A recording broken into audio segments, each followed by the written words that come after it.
El viaje del gnosticismo se inició en los altos caminos de Samaria, pero no terminó allí. 2 discípulos de Simón llevaron su mensaje a Antioquía y Siria. Sus nombres fueron Saturnino y Menandro. Ambos enseñaron la existencia de un Dios desconocido y de las grandes jerarquías intermedias, compuestas por seres angélicos, no todos los cuales mantienen una relación benevolente con la humanidad. El rígido monoteísmo del judaísmo, heredado por el partido ortodoxo en el cristianismo, fue revelado por estos maestros como una burda y exagerada simplificación. El Dios personal, imaginado como el creador, el legislador, el rey tiránico y el juez de su universo, así dijeron Saturnino y Menandro, no es el único y verdadero Dios. La auténtica divinidad es una plenitud impersonal extraordinariamente trascendente y fuera del alcance de la mente humana en su estado actual. Esta divinidad, a la que a veces se refieren, llamándole el Padre desconocido, emanó una parte de su propia y sublime esencia, que se convirtió en el cosmos creado. También emanó una serie de ángeles y espíritus creativos, algunos de los cuales se alejaron de su fuente definitiva y se consideraron a sí mismos como gobernantes autónomos. La cosmología tradicional de los antiguos hebreos ya reconocía que los planetas no eran luminarias inertes, sino que más bien estaban animados por poderes angélicos, cuyo inevitable orden servía para celebrar el poder de Jehová. En esta visión gnóstica, los ángeles estrella y otros espíritus gobernantes aparecen como actores tiránicos y limitadores. Son usurpadores que se enseñorean sobre la humanidad y la creación para intensificar su propia importancia y gloria. Depende del conocedor el darse cuenta de ello y alejarse de las garras de estos poderes siempre que les sea posible.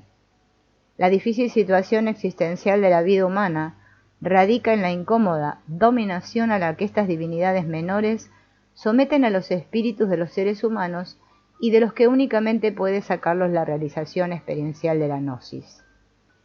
Está claro que tales mitos no son escritura, tal como lo entienden esotéricamente judíos o cristianos, y tampoco son obra de la filosofía, en el sentido del razonamiento discursivo, del conocimiento de los orígenes y de la naturaleza de los seres humanos. Parecen basarse más bien en lo que podríamos denominar conocimiento psicoespiritual experiencial. Son lo que Gilles Kispel llamó perceptivamente la mitologización de la autoexperiencia. Significativamente es en Egipto y no en Palestina, Antioquía o Siria, donde el gnosticismo alcanzó su más grande y pleno florecimiento. Esta circunstancia es un hecho más comprensible de lo que puede parecer a primera vista.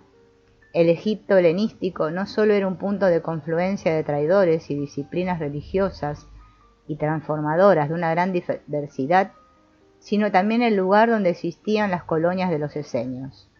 El pueblo de los manuscritos era tan numeroso, incluso más, en Egipto como en Palestina.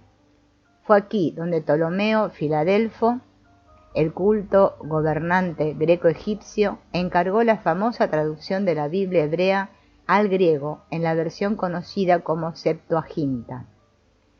Aquí el judaísmo se encontró con el platonismo, así como con los misteriosos sistemas de Serapis, Isis y otros. Y fue aquí donde la piedad esenia se vio subyugada por las influencias refinadoras y ampliadoras de la herencia de sabiduría del mundo conocido. No es pues nada extraño que a los maestros gnósticos se les diera la bienvenida en Alejandría y en otras ciudades egipcias y que encontraran gran abundancia de seguidores. Simón, y en menor medida Saturnino y Menandro, fueron profetas itinerantes. La generación posterior de maestros de la gnosis terminó por establecerse en las ciudades, o más exactamente en la ciudad, Alejandría, la capital espiritual del Imperio Romano, y de hecho de la mayor parte del mundo. Si bien el verdadero gnosticismo difiere de la mayoría de religiones occidentales en que no cuenta con un fundador personal, pronto quedó íntimamente asociado con el movimiento del cristianismo, todavía joven, y su fundador Jesús. Así, no cabe la menor duda de que uno de los que más pronto popularizan el mensaje cristiano, Lucio Carino, discípulo de Juan Evangelista, era un minucioso gnóstico. Sus hechos de los diversos apóstoles, Pedro, Andrés, Juan, Tomás y Felipe, disfrutaron de una amplia popularidad y representaron un factor importante en la difusión del cristianismo. Durante un tiempo nadie consideró esta literatura como herética y su autor fue reverenciado como alguien que estuvo estrechamente asociado con el autor del cuarto evangelio. Basílides, otro gran maestro de la gnosis, fue considerado como discípulo de Glaucias, que de muy joven se sentó a los pies de Pedro, el jefe de los apóstoles. Basílides enseñó en Alejandría desde aproximadamente el año 117 a.C. al 138 y su escuela se extendió incluso hasta España gracias a uno de sus sucesores, Marco de Memphis. Las enseñanzas de Basílides, que han llegado hasta nosotros, indican que resaltó la importancia del concepto del Dios desconocido, totalmente trascendental, incomprensible y situado más allá de todas las categorías de la existencia. He aquí algunas de sus afirmaciones en este sentido, tal como fueron registradas por Hipólito, uno de los padres de la Iglesia. Hubo un tiempo en que no hubo nada, ni siquiera esa nada estaba desprovista de las cosas que son. Pero, aparte conjeturas y sutilezas, no había absolutamente nada, ni siquiera el uno.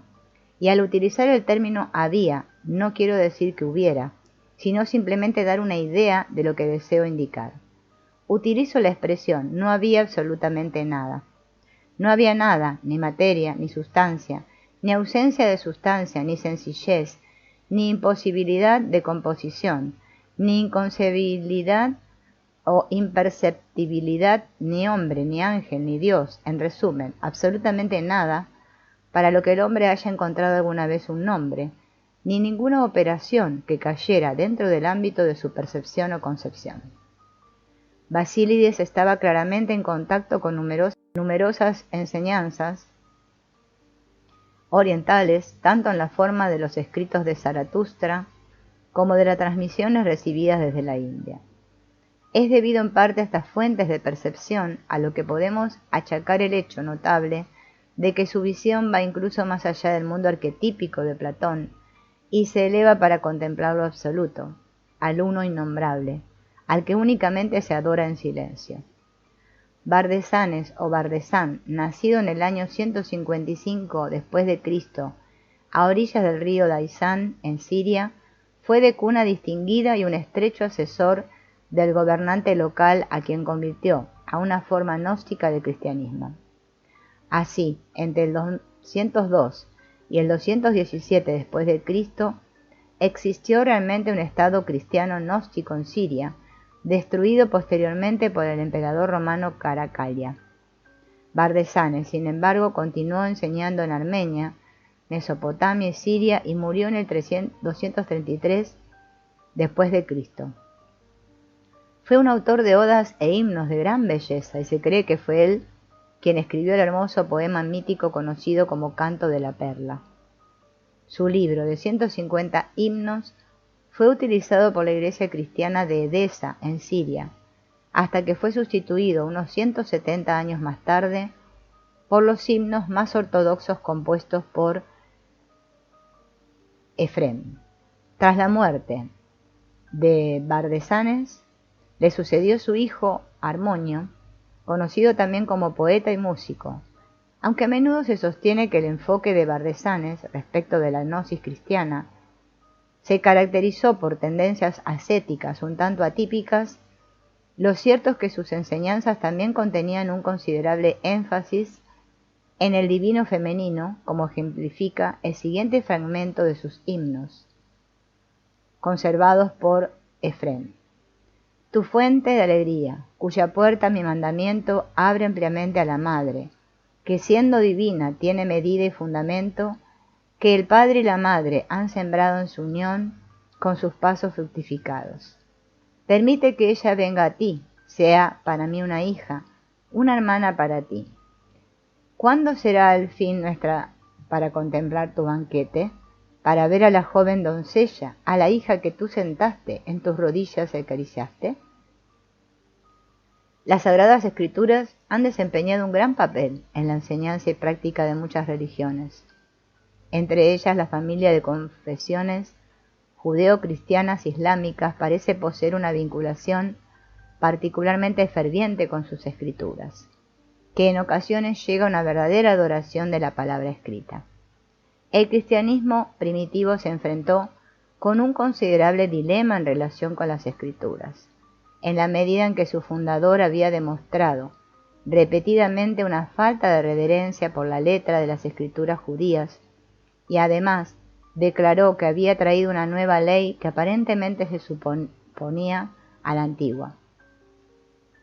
El hombre que abordó este dilema con gran perspicacia y éxito fue un clérigo cristiano, propietario de un barco, nacido en la costa sur del Mar Negro, llamado Marción, que aun cuando había viajado mucho y estaba bien familiarizado con los maestros gnósticos alejandrinos, desarrolló una considerable actividad en Roma entre los años 150 y 160.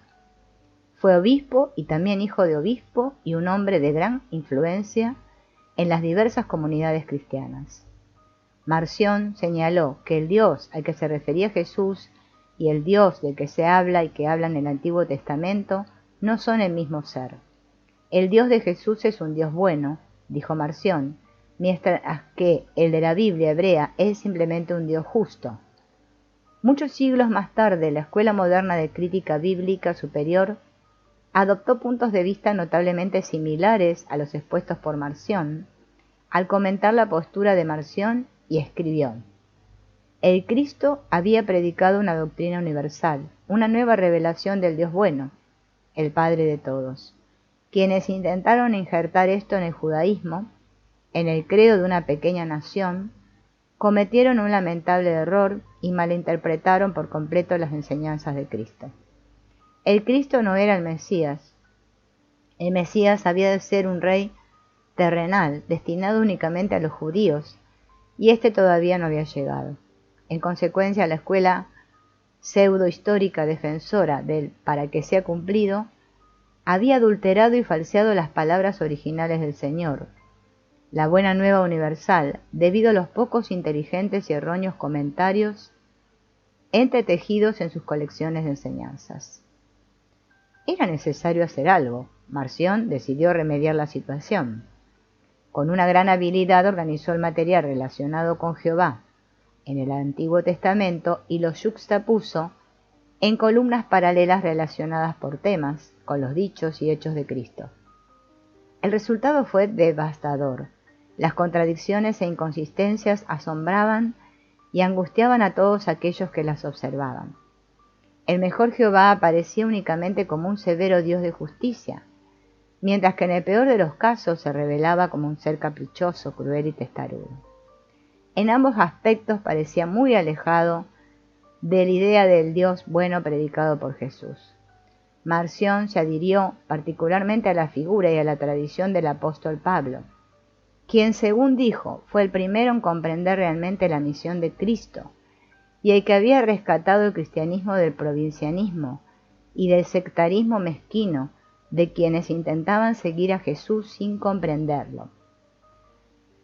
Este razonamiento no fue en modo alguno raro entre los maestros gnósticos y se basa en el hecho de que Pablo comulgó espiritualmente con Cristo en su experiencia en el camino a Damasco y en consecuencia tuvo una experiencia de la gnosis superior a la experiencia de aquellos que simplemente habían visto a Jesús en carne y hueso.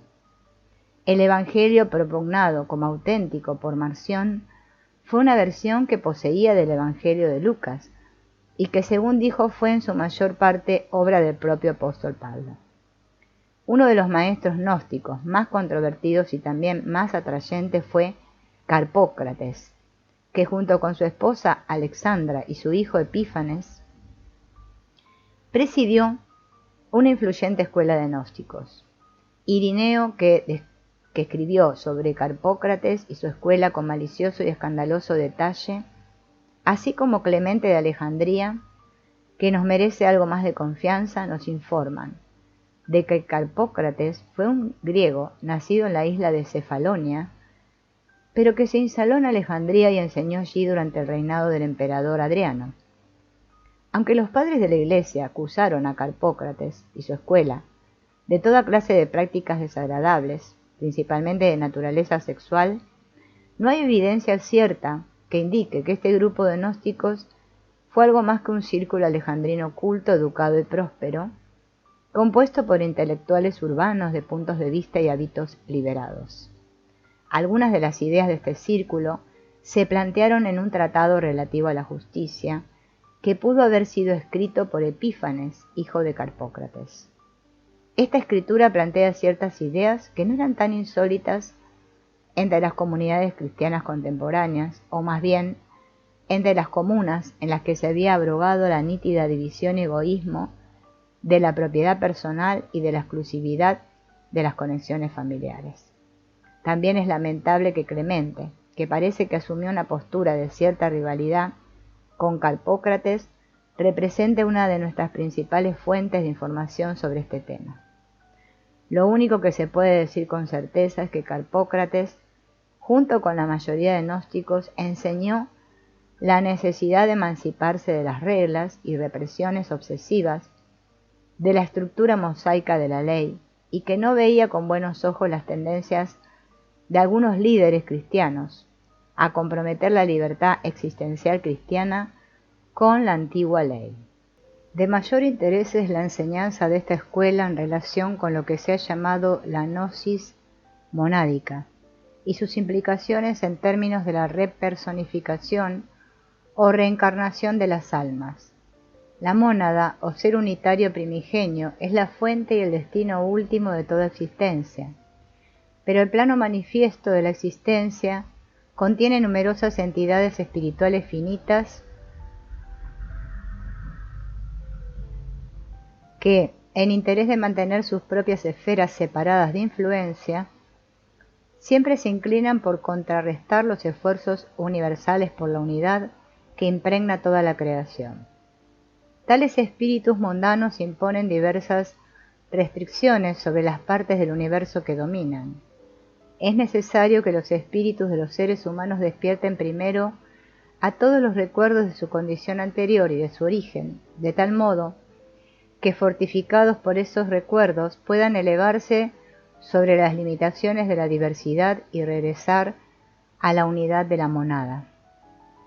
Así pues, el misterio del recuerdo, anamnesis, hace su primera y poderosa aparición en la literatura gnóstica de la que disponemos. Según estos puntos de vista, la difícil situación existencial y psicológica del ala humana es que no logra recordar lo que es y dónde se halla su verdadero hogar. Uno no puede menos que recordar la meticulosa afirmación gnóstica del escritor británico moderno Colin Wilson, en el sentido de que un ser humano es en realidad un dios que sufre de amnesia, pereza y pesadillas. Pero entonces podríamos preguntarnos, ¿cómo eliminar esta amnesia? La respuesta dada por Carpócrates y su escuela es que mediante el propósito, o lo que ahora llamaríamos experiencia consciente del mundo y de la carne, se puede recuperar la verdadera memoria. En su ciclo de existencia, el alma tiene que pasar por una gran diversidad de experiencias, todas las cuales, si son cuidadosamente observadas y asimiladas, pueden conducir a la superación del autoolvido. Las almas humanas, por medio de la cuidadosa autoobservación en medio de la experiencia, son capaces de sacudirse los grilletes de la limitación que les han impuesto los espíritus mundanos.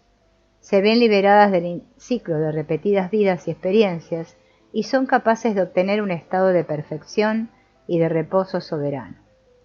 Parecería que esta escuela aceptaba definitivamente una versión de la doctrina de la reencarnación, al tiempo que afirmaba que únicamente el individuo que elige llevar una vida de autoobservación, de conciencia alerta, puede superar la incesante ronda de regreso cíclico a que los agentes de la limitación han condenado a la especie humana.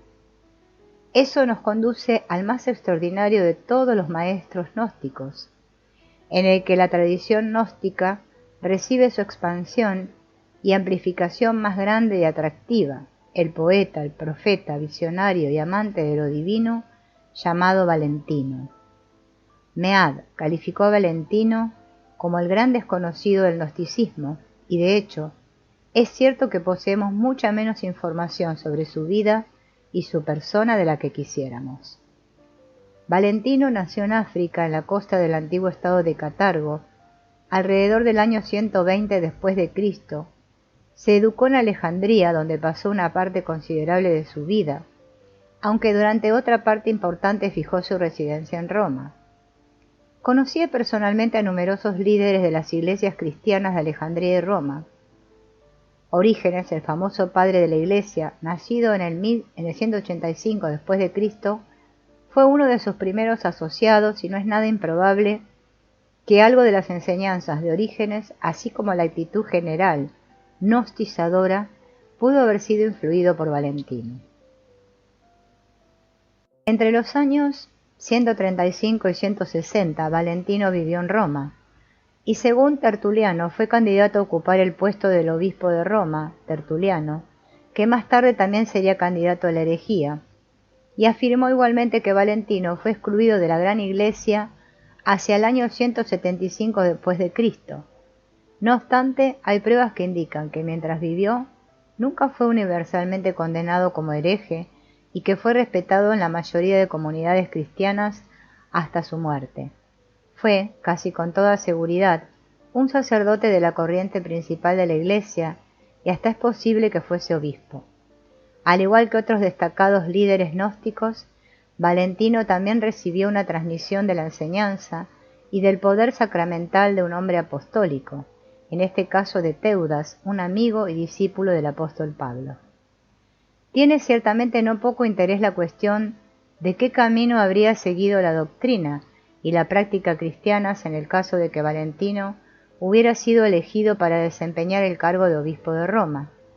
Su visión clara y hermenéutica, combinada con su sentido de lo mítico, habría tenido muy probablemente como resultado un florecimiento general de la gnosis dentro del tejido mismo de la Iglesia de Roma, y podría haber creado un paradigma gnóstico investido de autoridad dentro del cristianismo que luego no habría podido ser apartado fácilmente durante muchos siglos o quizás nunca.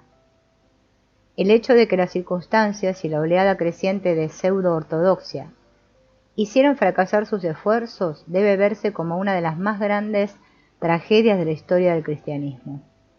Sin embargo, muchos rasgos importantes de su singular contribución lograron sobrevivir y algunas otras han resurgido recientemente de entre las arenas de los desiertos de Egipto.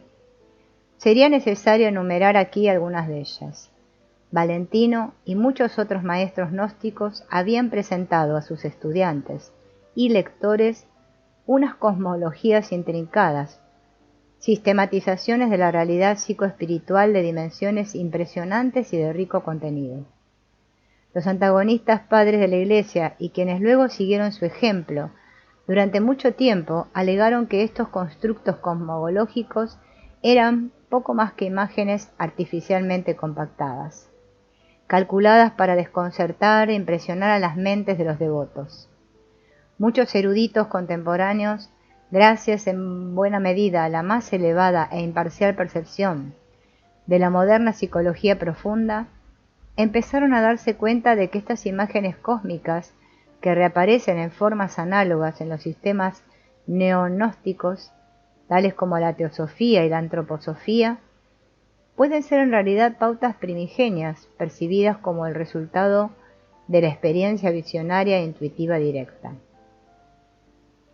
Carl Jung, que descubrió notables similitudes entre la imaginería arquetípica gnóstica y la suya, afirmó repetidas veces que estaba convencido de que las sistematizaciones gnósticas de la realidad esperit eran el resultado de la experiencia espiritual directa y altamente instructiva por parte de los visionarios gnósticos, entre quienes Valentino ocupa un lugar claramente distinguido.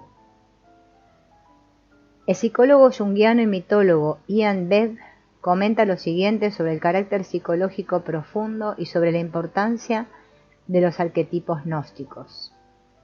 Para los gnósticos, los arquetipos no eran únicamente conceptos o ideas abstractas, como tampoco eran lo mismo que los dioses antiguos, personificaciones de los instintos humanos y receptáculos de las proyecciones humanas, que ya estaban entrando en su ocaso cuando apareció en escena el gnosticismo.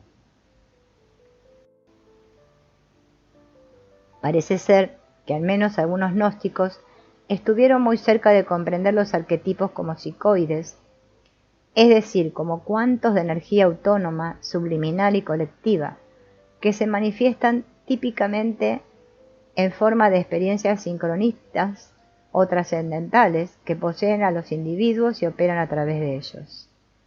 La cercanía de sus puntos de vista respecto de los suyos impresionó mucho a Jung, a pesar de que cuando murió solo se había traducido una parte de la biblioteca de Nag Hammadi, el Códice Jung. Las cosmogonías y las teogonías, los evangelios y los mitos, que a menudo se recopilan bajo el encabezamiento de valentinianos, se pueden comprender más provechosamente como basados en un único reconocimiento existencial, que cabría sintetizar como sigue: algo anda mal. En alguna parte, de algún modo, el tejido del ser, en el nivel existencial del funcionamiento humano, ha perdido su integridad. Vivimos en un sistema al que le falta integridad esencial y que por tanto es defectuoso. Los seres humanos viven en un mundo absurdo al que únicamente se le puede encontrar significado a través de la gnosis o autoconocimiento. Este disparate es la propiedad de la clase de realidad en que vivimos. De ello no se desprende que las partes constituyentes físicas o superfísicas de esta realidad son en sí mismas absurdas, sino que lo que es nuestra forma sistemática de percibirlas. La palabra cosmos, tal como la usan los gnósticos, no significa mundo, sino más bien sistema, y consecuencia de esto puede ser perfectamente bien aplicada al sistema creado por la mente humana en relación con la realidad. Basílides consideró que este cosmos era uno de ilusión, replicando así los puntos de vista de los hindúes y budistas. Valentino, en el Evangelio de verdad, del que es muy probablemente el autor, introdujo un nombre, plano, para dar a entender el error en denotar el mismo concepto. Todos estamos de acuerdo en que la realidad es para nosotros aquello que nos parece real, de modo que nuestras mentes, aunque les falte la gnosis, nos presentan una realidad defectuosa repleta de disparates. De modo similar, es necesario tener en cuenta que el esfuerzo de Valentino por desplazar la culpa del defecto cósmico desde la humanidad a la divinidad no es en modo alguno la clase de blasfemia que los creyentes judeo-cristianos islámicos creían percibir. Al monoteísmo rígido le falta la clase de sutilidad psicológica y metafísica que encontramos en el pensamiento gnóstico. El Dios menor o creador, tal como lo imaginan los gnósticos, es algo afín a un mitologema imperfecto, creado por la mente. El Evangelio de Felipe, escritura en la que se detecta la huella de la influencia de Valentino, dice: Dios creó al hombre y el hombre creó a Dios. Así es el mundo. Los hombres hacen a los dioses y adoran a sus creaciones. Sería adecuado que los dioses adorasen a los hombres. La propuesta de que la mente humana vive en un mundo de ilusión y error, creado en buena medida por ella misma y del que únicamente la iluminación de una cierta clase de gnosis puede rescatarla, encuentra análogos casi exactos en el hinduismo y el budismo. En los Upanishads se afirma que este mundo es el maya de la divinidad a través del cual el hombre se engaña a sí mismo. Buda afirmó que el mundo está compuesto de ignorancia, impermanencia y falta y auténtica sí mismidad. Valentino se halla en muy buena compañía cuando establece la propuesta de que vivimos en un sistema defectuoso de falsa realidad, que se puede enderezar mediante la percepción del espíritu humano. ¿Cómo propone Valentino que los humanos lleven a cabo la reparación del defecto del cosmos? En relación con esto es Irineo quien cita a Valentino. La redención perfecta es el conocimiento en sí mismo de la inefable grandeza, pues fue a través de la ignorancia como se produjo el defecto. Todo el sistema surgido de la ignorancia se disuelve en la gnosis. En consecuencia, la gnosis es la redención del hombre interior, y no es la redención del cuerpo, puesto que éste es corruptible. No lo es de lo psíquico, pues hasta el alma es un producto del defecto y es un alojamiento para el espíritu. La redención tiene que ser, por lo tanto, en sí misma de naturaleza neumática, espiritual, a través de la gnosis, pues se redime el hombre interior, espiritual, de modo que a nosotros nos es suficiente la gnosis del ser universal, y esta es la verdadera redención. La ignorancia de los agentes que crearon el falso sistema se deshace así por medio de la gnosis espiritual del ser humano. El defecto se puede eliminar por medio de la gnosis. El autoconocimiento espiritual se convierte así en el equivalente inverso de la ignorancia del ego humano no redimido. La proposición perfilada de este modo, que algunos han llamado la ecuación neumática, representa la realidad central fundamental de las elaboradas estructuras míticas de contenido cosmogónico y redentor asociadas con las enseñanzas de Valentino. Los métodos propugnados por Valentino para facilitar una verdadera gnosis espiritual no quedan confinados a las doctrinas filosóficas y a los mitologemas poéticos. El sistema valentiniano era por encima de todo un sistema de sacramentos. Además de los 7 sacramentos cristianos, todavía conservados en ciertas ramas de la cristiandad, la gnosis valentiniana practicaba 2 ritos de misterio mucho mayores llamados redención y la cámara nupcial, respectivamente. Valentino tuvo numerosos discípulos, entre los que merece una distinción particular el llamado Marco, uno de los primeros, y 2 comentaristas cultos que tendieron a modificar las enseñanzas de Valentino, Ptolomeo y Heracleón. Estos 2 últimos modificaron aún más las enseñanzas para acomodar los puntos de vista cristianos de la corriente principal. Así, mientras que Valentino resaltaba que Jesús ocupó un vehículo que fue puro espíritu, Ptolomeo admitió que también tuvo una naturaleza psíquica y un cuerpo. Los nombres aquí mencionados no agotan en modo alguno el número de maestros gnósticos del período clásico de los siglos II y III. Nombres tales como los de Cerinto, Monoimo, Cerdo y Apeles aparecen en los escritos polémicos de los padres de la Iglesia, todos los cuales describen a maestros y gentes que practican la misma gnosis de la que Valentino y otros destacados líderes gnósticos pueden ser considerados como sus más grandes representantes. ¿Qué fue del gnosticismo? A partir del siglo IV, toda la espiritualidad alejandrina experimentó un declive que se aceleró con rapidez. Como consecuencia del fatídico concilio de Nicea, 325 después de Cristo, convocado por el emperador pagano Constantino, que a pesar de todo estableció el cristianismo como la religión oficial del Estado romano, el partido de la corriente principal, adherido a la ortodoxia literal, se convirtió en el elemento gobernante no solo en la Iglesia, sino también en el conjunto de la sociedad. Elaine Pagels, en su influyente obra Los Evangelios Gnósticos, nos dice: en la época del emperador Constantino, cuando el cristianismo se convirtió en la religión aprobada oficialmente en el siglo IV, los obispos cristianos que previamente habían sido víctimas de la policía pasaron ahora a mandarla. La posesión de libros denunciados como heréticos se declaró delito y las copias de estos libros fueron quemadas y destruidas.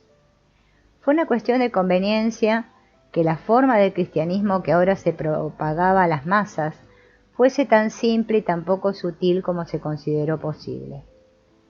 El gnosticismo no cumplía con esos criterios, y a partir de entonces la enseñanza y la práctica de la Iglesia cristiana quedó reducida al mínimo común denominador. La cultura general también se vio afectada, la gran biblioteca de Alejandría fue incendiada, La escuela de filosofía fue cerrada por falta de estudiantes y maestros cualificados por igual. Los devotos gnósticos o bien aprendieron a adaptar sus mentes a las estrechas ortodoxias de la Iglesia, al menos de una forma ostensible, pasando sus vidas en los primeros monasterios de Egipto y Europa, o bien ocultaron su teoría y su práctica gnóstica tras las misteriosas frases y símbolos de la alquimia. A excepción de algunas provincias exteriores, la transmisión gnóstica dejó de funcionar en el mundo exterior y sus misterios se retiraron tras un tupido velo. Al este del Imperio Romano, en los antiguos territorios de Persia, se fundó una rama especial del movimiento gnóstico, gracias al poeta, pintor y profeta Mani, nacido en Mesopotamia de padres persas, en el 215 después de Cristo y ejecutado cruelmente en el 277.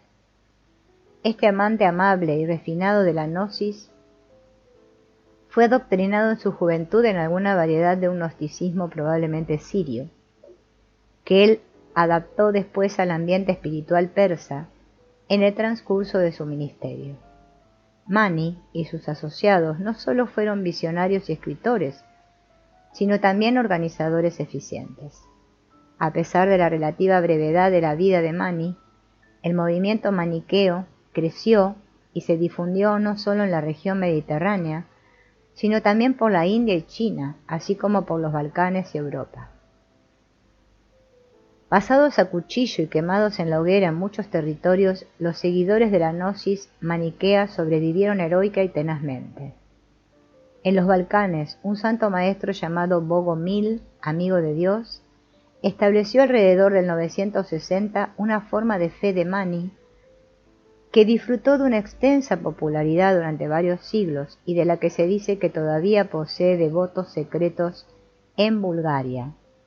Pero el movimiento maniqueo más grande, más influyente, fue el de los cátaros, los puros, en el Languedoc, cuyas enseñanzas, pureza moral y amabilidad les ganaron el amor y el respeto de la población local, pero también despertó la ansiedad y la ira del pontificado y de los reyes de Francia, cuyos esfuerzos conjuntos condujeron a la terrible exterminación de los devotos cátaros y la devastación de las encantadoras provincias donde residían.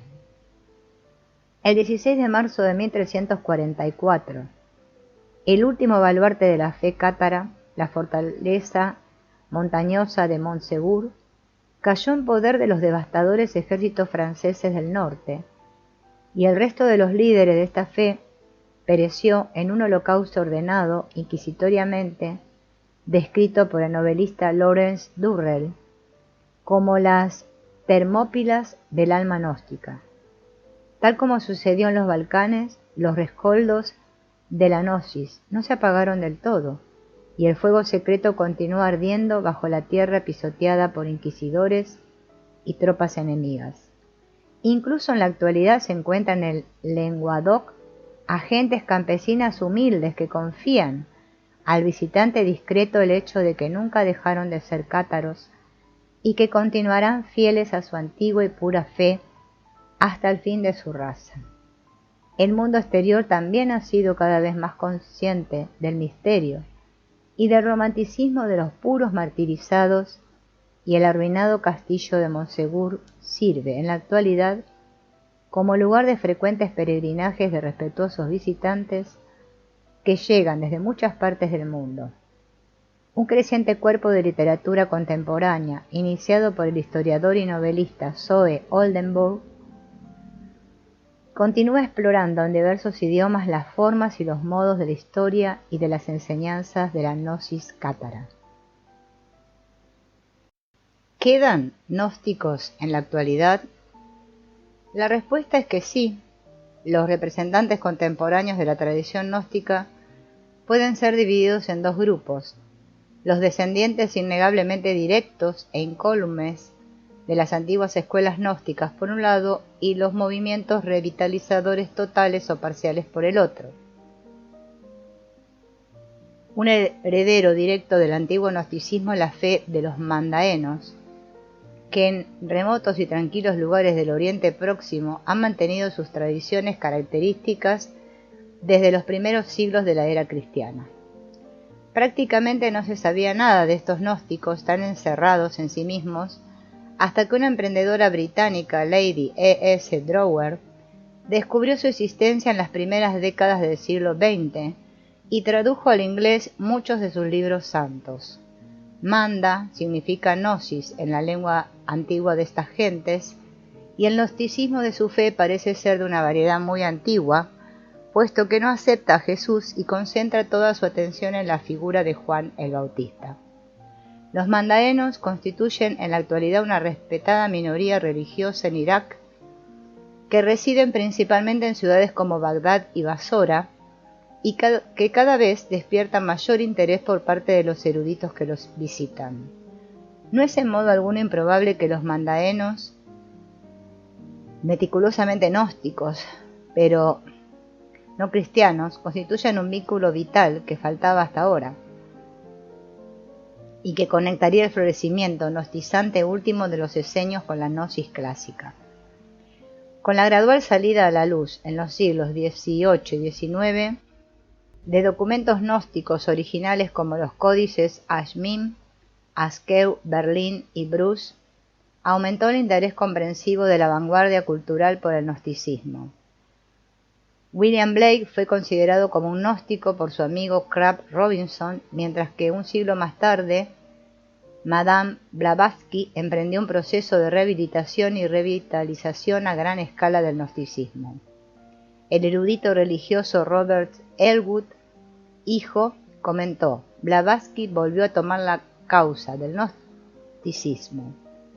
Diseminadas por toda su obra Isis desvelada, se encuentran las afirmaciones de la mayoría de sus principios, aunque su pesimismo existencial se ve muy mitigado por expresiones equivalentes de las doctrinas orientales, herméticas y cabalísticas, expresadas más apasionadamente. En relación con el carácter de este movimiento tan influyente de revitalización del oculto en los siglos XIX y XX, la opinión de los eruditos es ahora casi unánime al afirmar que la teosofía es, de hecho, un movimiento gnóstico.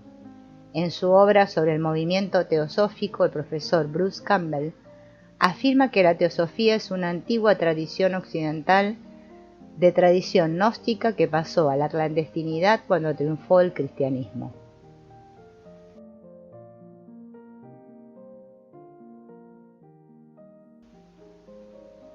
Tal como cabría esperar, el descubrimiento y posterior traducción de la colección de textos gnósticos de Nag Hammadi ha conducido a una revitalización del gnosticismo, incluso a mayor medida que los pocos códigos gnósticos originales descubiertos en los siglos XVIII y XIX.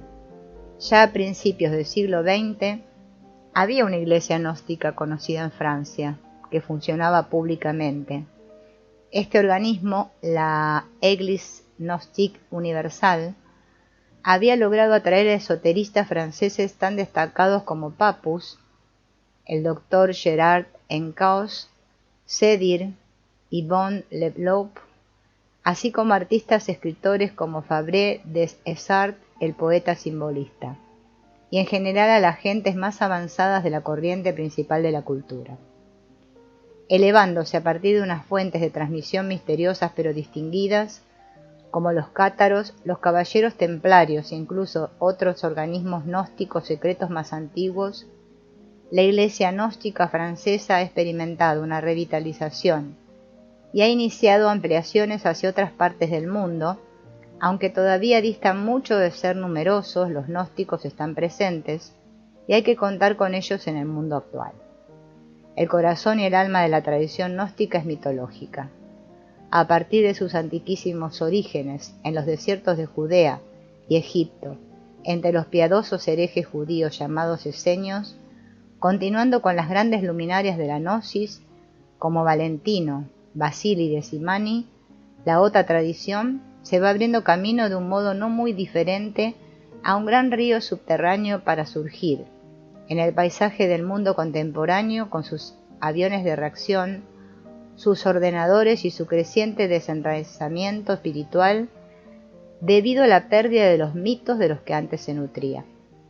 Ha llegado el momento de examinar los principales mitos de esa otra tradición, de tal modo que podamos encontrar allí lo que les falta a nuestros mitos oficiales. Tennyson escribió: Dios se realiza a sí mismo de muchas formas antes de que una buena costumbre corrompa el mundo. Seguramente el mito alternativo transmitido por la otra tradición representa una de las formas mediante las que esa realización divina puede salvarnos de la depredación que se cierne sobre nosotros, a causa de la unilateralidad de las tradiciones y mitos de la corriente principal. Precisamente con tales expectativas podemos abordar las imágenes míticas que nos presentan conjuntamente con la conciencia de la otra realidad.